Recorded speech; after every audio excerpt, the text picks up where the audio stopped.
30. Okay. Since you're a little bit bigger, this way, the way your cleats are, you know, they'll reach. Okay. We good? How you doing, folks? I mean, we cannot wait all, I mean, if they have difficulties, I mean. Well, I could just do this for us. I mean, we were trying to go back into the Captain Allan. We're good to go. You could hear it? All right, so where should I pick up, Haley? Are we from the get-go, or? All right, we're just going to start over. Hey, it's Captain Allan, Sundance Marine. Welcome to join us. We're back again. We've taken a little hiatus because of COVID, you know, starting last year.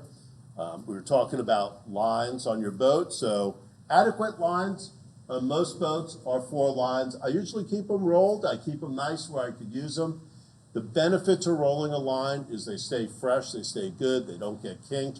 When you need the line, you could just grab it, unroll it, and off you go. Once again, I was talking about this end being the bitter end versus the loop end. A lot of times people take the bitter end, tie it onto their dock, and have the loop set up for the right length. So if I were to tie this onto the dock, all I have to do is pull up, which is very important, especially if you're running solo. If you have your line set up, especially a spring line, if you're backing into your slip, it's tied on to the cleat on the piling. You drop it onto the cleat, and off you go. Even if you're doing it alone and you just want to drop it on like this to stop the boat from moving, that's okay as well. I always recommend that you use 4 lines on a boat, all boats. Maybe not the 15-footers we have back here, but anything from 21 foot and up. Stern line, midship, bow line, offshore.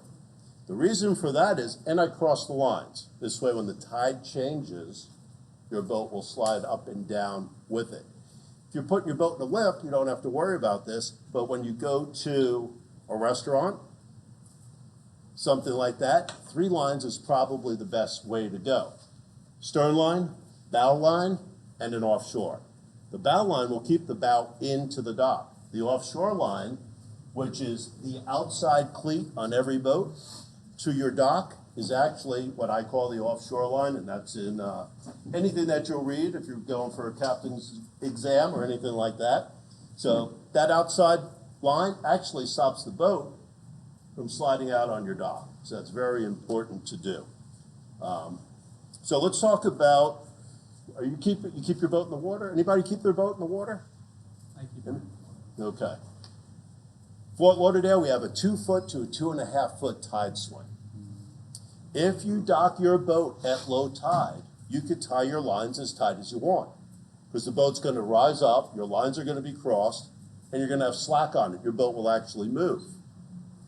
If you come back at high tide, tie them loose. Tie them loose enough so that you can push your boat off of the dock 2.5 feet, 2 to 2.5 feet.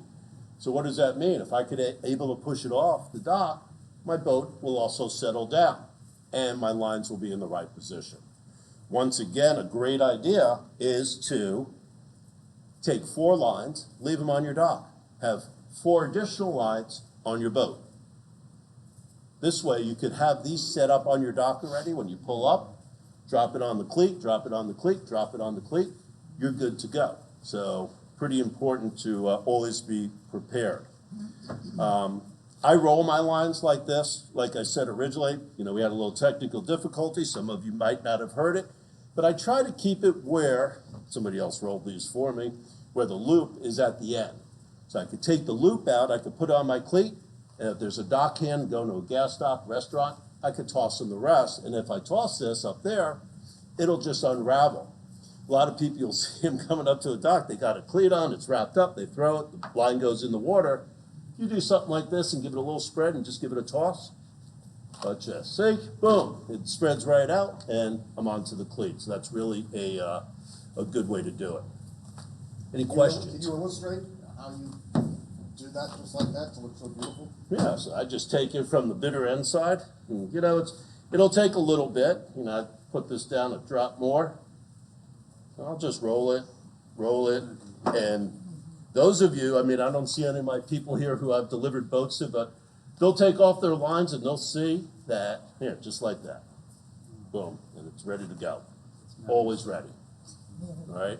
And they stay nice and fresh. They actually, if you hang them, they'll dry out if they're in the sun, which is really important because wet lines get heavier, they rot away.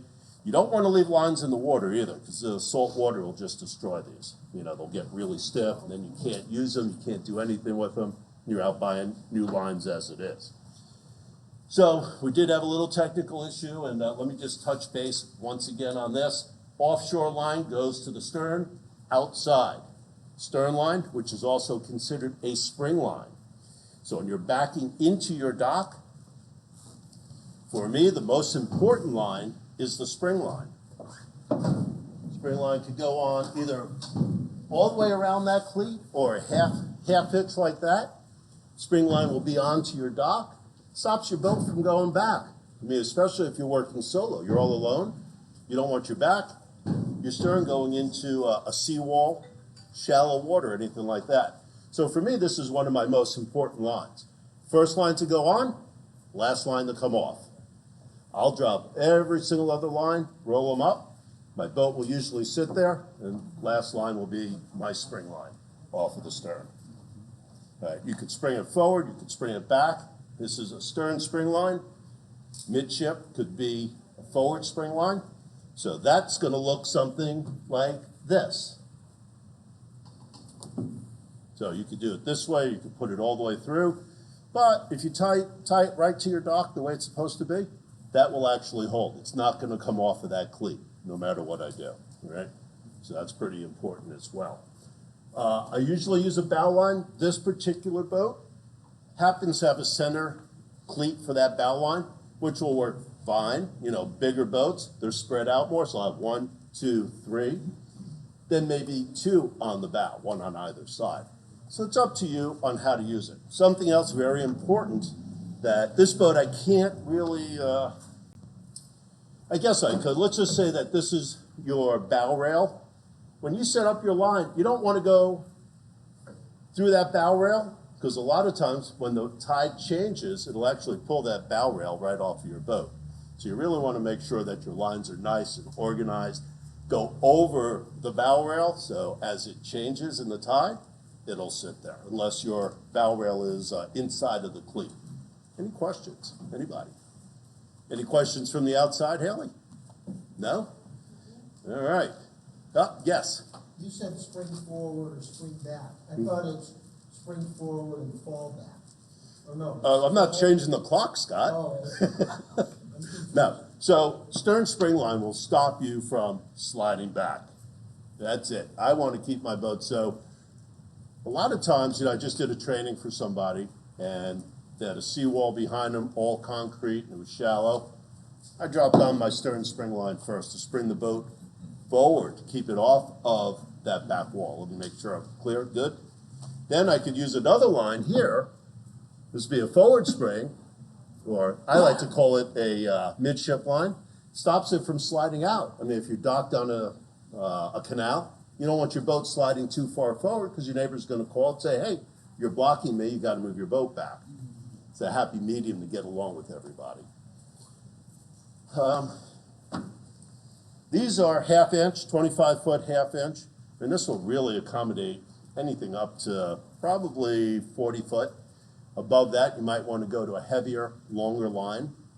But this is really a good woven line. It's very, very sturdy, very strong. It doesn't give a lot. There's not a lot of stretch. So your boat, once you set it, will always be good to go. I'm all about having extra lines. I know I said originally have 4 lines on your boat like I have here, 1, 2, 3, 4. This boat's actually ready for delivery. This is how we deliver them usually. If we've got rod holders up there, we'll put them up on top, have them nice and set up. This way they're ready for everybody to use. Then you have 4, like I said originally. I'm just rehashing so that people in the beginning, if they weren't here, didn't hear me on the video, I keep 4 on my dock. So, and they're easy to grab. Another trick that I really like to use, especially, you know, I move a lot of bigger boats alone. Sometimes I'll go out to that dock, and if this was a piling right here, I'd set this line up on the piling with a really short tail, and I'll just drop it on the center cleat, like that, and let's just say it's tied off to the piling. Guess what? I'm not going back, I'm not going forward, I'm right here. Gives me time, shut down my engines, get my spring line on, get a bow line on, to do everything, but especially if you're running the boat solo, you can do that. When you are by yourself and you're approaching the dock, and the dock has no lines already there, which line is the first one that you would handle? If there's no lines on the dock, I'll tie off, I'll try to get something short on midship. Because I'm right here, or if it's a dual console, I'm pretty close to that. So I could tie up. Once I get a short, tight line on there, I could do anything else. I could set up my spring line, I could do my offshore, I could do a bow line, then I could readjust this line. And it's really important. So I've learned that. I mean, I've set customers up that way who come back with bigger boats. Somebody just bought a 42, we set up a short line.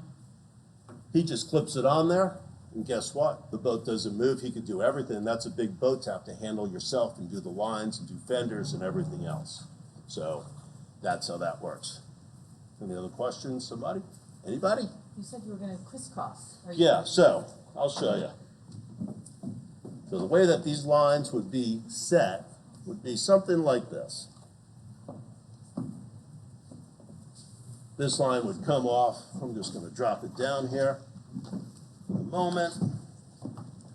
So it would be there, and it would be, obviously I didn't roll this one, so. And this line would go back to this cleat right here. And if you look, they're crisscrossed at this point. And what does that do? It lets the boat go up and down. It also lets it move forward and back. So when I deliver the boat, I'll also talk about, as the tide goes down and your lines loosen up, you actually want this midship line a little bit tighter so the boat gets pulled forward. So it won't go back into a seawall or anything else that's behind it. So, and that depends on, you know, when we get to your house, we're tying up what we're doing, how everything looks around the dock, what the tide swing's going to be. I mean, I'm running boats here for too long, very long time, maybe 30 years, and the tide swing is 2 to 2.5 feet, depending on where you are. So if you're near Hillsborough Inlet, it's a different tide swing, believe it or not, because the water fills out into the canals first, and you might only have 1.5 foot swing versus a bigger swing where that water piled in from the tide rushing in. So this is the way to set it up. These two would be crossed on your dock like that. You'd have your bow line, which I have set up right there, and my offshore. So the boat's not going to move anyway. It's gonna sit right there at the dock. And just to make sure, once again, if it's low tide, tie the boat up tight. Line's pretty tight. You'd make your midship line a little bit looser. This line, stern line, tight. This way, when the tide goes up or down, the boat will slide a little bit forward. It won't slide back, and that's really important. It also depends on how you're docking, where you are, everything else. But that's the way to run these lines. And I can't tell you, it's important to make sure that they're secured. I mean, I've seen boats floating out in the canal and everything. People go, they're too quick, and you'll see a boat swinging out. Well, it swings out, there's a chance somebody could bang it, there's a chance it's gonna come back in the wind and hit the dock and damage your own boat. Fendering systems on docks, no matter where you're at, if you're in a lift, not so important. Fendering systems, you could either go 1 inch deep rubber, you could go 3 inch thick rubber, and the reason for that is, this right here is a rub rail. It's rubber here and stainless steel on the outside. But you'll damage that rub rail if it's just banging against the wood, just so you know. So I do recommend that in docking and everything else, you get yourself some sort of rubber that goes in between the boat and the dock, all right? When you have the bitter end and you're taking it to the boat and you're gonna tie it off on the cleat, is there a rule of thumb about that kind of figure 8 and how many times you have to do it? talk a little bit about that, please? So I'll talk about that. It's not where there's a number of times. The most important thing is to lock it down. Let me get back to the bitter end here. So whether you're on a cleat on a dock or on your boat, it's infinity. All right, you tie it in infinity. So your line's out here. Here's my infinity. Really important. I loop it and I lock it down. I personally do a double lockdown. These cleats are a little bit smaller boat, bigger cleats. But I definitely do a double lockdown, and this line is not coming loose. It's not going anywhere, and that's how I do it. And that's how I do it on the dock as well. A lot of people you'll see if you use it on the dock, they'll wrap it, which is okay too, to keep it off the ground. Nobody trips. There's no trip hazard at that point. But these double lockdowns are really pretty important. And once again, it's infinity. I've delivered a boat a couple of weeks ago, and the guy never had a boat, and he's say, hey, help me tie up, and he's wrapping it, and he's making a bow, and he's got a knot. No, no, I don't want it pretty. I want it secured. So that's how you do it. So that's the best way. And you know what? If you're tied off, I mean, you don't have to. You could keep. Watch this. You could keep your loop on the dock, and you could come through and secure it something like this as well. And guess what? You take an infinity, a tie down after that. This is on your cleat, on your dock. This isn't going anywhere. Right. All right, no place. So, and the reason I'm doing this is I deliver boats. People ask me all the time. I get a phone call the next day. Hey, I tied it up. I'm changing it. Get yourself 4 lines. Leave it on the dock. Those lines will always be set to that distance. Something like this, and then you could just drop it on. You don't have to worry about anything. Hey, it's done. Get off, hose it down, wash it off, flush your engine, and away you go.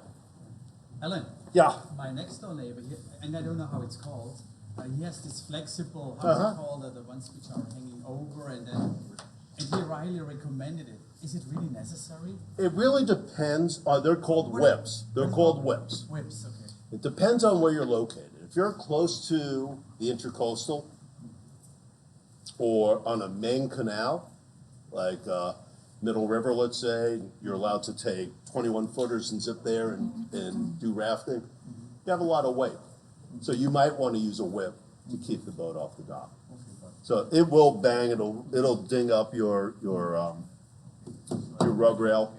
And yeah, I mean, if you have, like I said, if you've got the fenders on your dock, it's not going to make a difference. I mean, you could whip it, put the whips on if you wanted, keep it off the dock. So yeah, I mean, when we deliver, you've already got yours, I'd come over there and check it out, let you know what I think, but you might not need to. I don't think so. Yeah, at the end of the canal, so I don't see any need for it. Nobody's. He highly recommended it. But Yeah. Well, if, depending on how far you are off of a main waterway, I've seen I've seen people wake out their own boats coming into their own canal, things like that. So just want to take your time, go slow, and, always be safe when you're on the water. Questions? Anybody else? Nobody? Scott? Question? You're my question guy. Yes. Do you have any exercises or any training drills, any videos that we can use to improve our docking skills? Do you have your vessel already? You have your boat already? Yeah. When's it coming? What boat is it? Parker or Sportsman? I'll do the delivery. By the time I'm finished in the first 4 hours, you'll be docking like a pro. Okay. So, what size did you get? 262. Perfect. Twin engine, easy to run, twist them up, put it on the dock. Just listen to what I'm saying. I mean, it's a piece of cake. Docking is actually much easier than you think. I don't want to get into the actual handling because we'll probably do that on we might actually do that live in a couple weeks. We'll see. But I don't want to get too much into that. But when I deliver your boat to you, by the time I leave you, you'll be docking a boat. You'll be looking like a pro at a gas dock, at a restaurant, So wait for you, stay away from YouTube videos. No, actually, YouTube videos are okay to watch. Okay. Even when I do a delivery and I train you, I give you, works great for me and the principles. of how to dock. You might find another technique that's better for you, and that's okay. But I'll give you enough information, enough things to think about, where you'll be a pro, guarantee it. You got to practice, all right? I'm driving boats for over 52 years, all right? You don't practice, you don't get good. That's it. Docking is an art. You know, it's a controlled crash. Let's be realistic. Nice, slow. It's all about that timing. It's all about coming in. I'll get into it really, really kind of quick, but it's all about the timing. When you're getting into the dock and you turn your wheel and hit a little reverse, you don't want to kill that forward momentum, and you don't want to go shooting backwards. So it's all about controlling that momentum and what's going on. So, but you'll be fine. Trust me. 4 hours with me, you'll be like, this guy talks a lot. Let's get rid of him.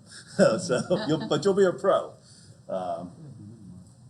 Questions? I think I really covered a lot of information. So, anybody? Something? No?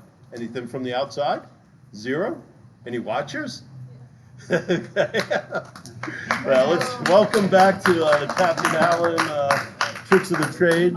I'm here if you have questions afterwards. I'm happy to answer some questions for you. Alan, I might have you coming to my house Yeah. because I'm at the end of